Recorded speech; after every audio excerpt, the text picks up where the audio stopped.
مرحبا حبايبي، يسعد مساكم، أهلا وسهلا فيكم. معجنات بالجبنة يا قلبي. عملت لكم حشوتها، وهذه البيتزا عملت كمان حشوة البيتزا في فيديو قبل هذا. هلقد بدنا نقول لكم مكونات العجينة. عنا معلقة بيكنج باودر صغيرة، نص كوب زيت، 7 أكواب طحين، ذرة ملح، 3 معالق حليب بودر أو معلقتين، معلقة خميرة كبيرة.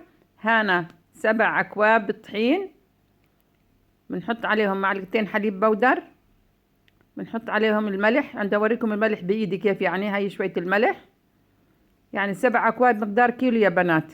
المعيارية، كواب المعيارية. هاي بنحط شوية سكر على الطحين، وشوية اللي باقي السكر حطيت 3 معالق سكر، هنا بحطهم في العجانة. حط تقريبا معلقة سكر ومعلقة خميرة. بحط عليهم شوية مية دافية،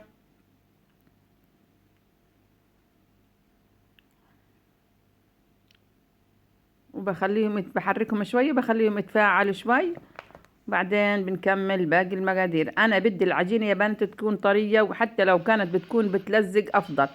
انت برجع الك قديش بدك تحط ميه، قديش بدك تستهلكي. هاي هذه معلقه البيكنج باودر الصغيره، خلطناهن كمان مع الحليب والملح.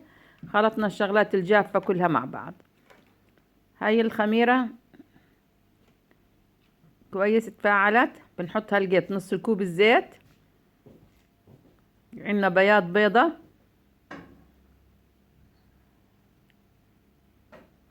عندنا بياض البيضة بدون الصفار، هذا بس نصف الصفار وقعت مني، مش مشكلة. بنخلطهم مع بعض،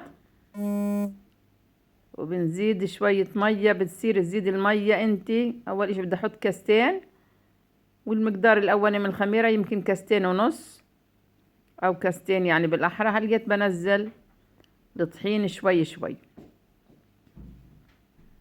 انا قلت لكم كيلو طحين يعني 7 كاسات معيارية، هذا صحن اللي بحط فيه مش كاسة اللي بعاير فيه. برجع إلك انتي قديش بدك تكوني من طحين لطحين، شو بشرب شو بيعمل.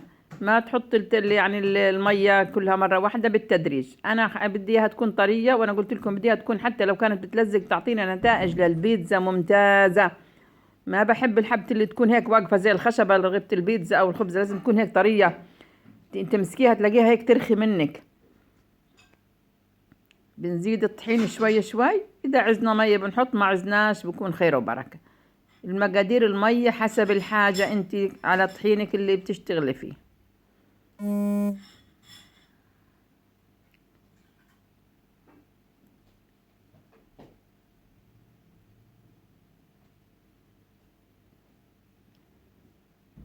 بقوش العجانة شوي، بخليها تنعجن كويس. اخذ لي فترة هيك يعني وهي تعجن مليح، لازم تنعجن كويس. شفتيها طرية معاكي، برش لك شوية طحين عليها بتجمد شوية. انا شوفوا كيف، شوفي زي الملبن، شوف. تقول الملبن. هذه العجينة الصح، هذه العجينة للبيتزا الصح. شايفين كيف؟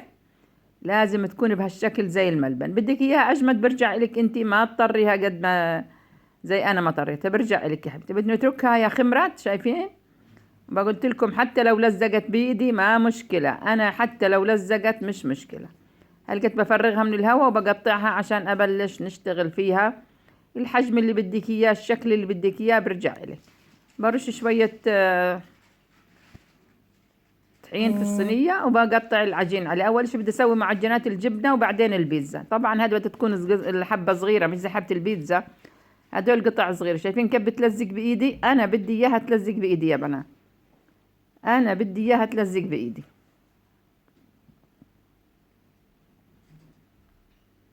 شفتيها بتلزق؟ حطي شوية طحين واعمليها. أنا بدي إياها تكون طرية وبتلزق،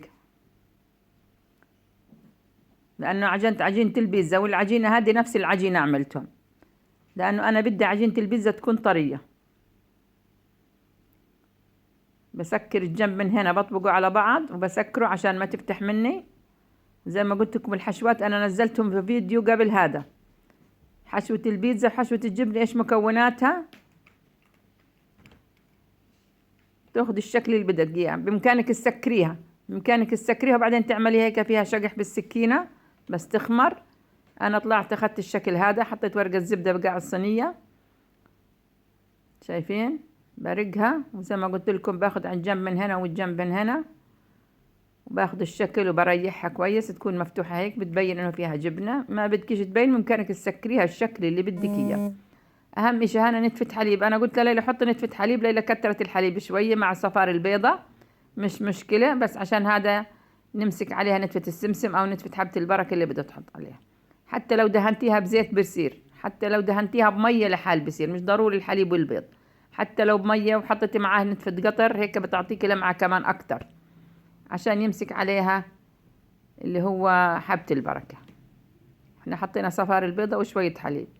انا اغلب الاوقات مرار بحط نتفة مية ومعلقة قطر، بكترش مية عشان تعطيكي لمعة وعشان تمسك السمسم او حبة البركة. هاي الشكل، هذا النهاية. هلقيت بدنا نبلش في ايش؟ في البيتزا.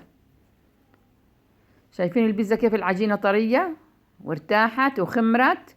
الله الله الله الله الله الله الله الله. انا برققها من الجناب في الاول، بعدين عشان بايدي ابدا امسكها لازم تكون الوسط خميلة عشان تطلع كويسة، عشان لما اشدها زي هيك تطيني كل نفس الشكل.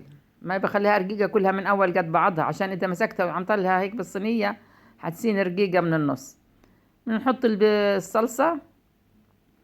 هذا صلصة البيتزا أنا عاملاها عندي بالبيت، موجودة طريقتها على صفحتي، يعني عاملاها يمكن أكتر من مرة، بس المرة هذه ما عملتها لأن كانت عندي بالفريزر وأطلعتها، بس سخنتها على النار شوية عشان لما تكون بالفريزر بتلاقيه شربت مية بخليها تنشف شوي.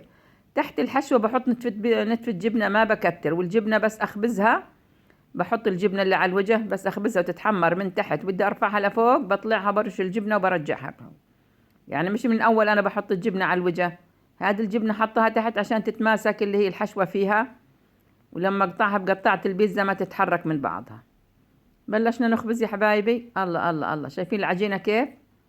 شايفين العجينة عشان كمان فيها جبنة البيضة وحطينا مع جبنة موزاريلا. وشايفين لمعة العجينة. هاي البيتزا. ولا تقولي لي بيتزا بحط حشوتها ني في ني، ولا تقولي لك انا ما بحب البيتزا تكون حشوتها نية. شايفين استوت من اسفل، بدي ارفعها هلقيت انا فوق. لو بتحطيها من اول حتنشف منك الجبنة وتصير تعمل هيك زي الرغوة، زي الفقاقيع، ملهاش طعم. خليها تستوي من اسفل، وبعدين لما بدك ترفعيها للاعلى حطي الجبنة عليها. ولازم تستوي الحشوة بامكانك، الحشوة اللي هي زي ما قلنا دجاج، لحمة مفرومة، هوت دوغ، سلامي، اللي بدك اياه بتحطي. وهي النتائج الاخيرة حتشوفها. لقيت كيف الجبنة ساحت وراحت مطرح ما راحت.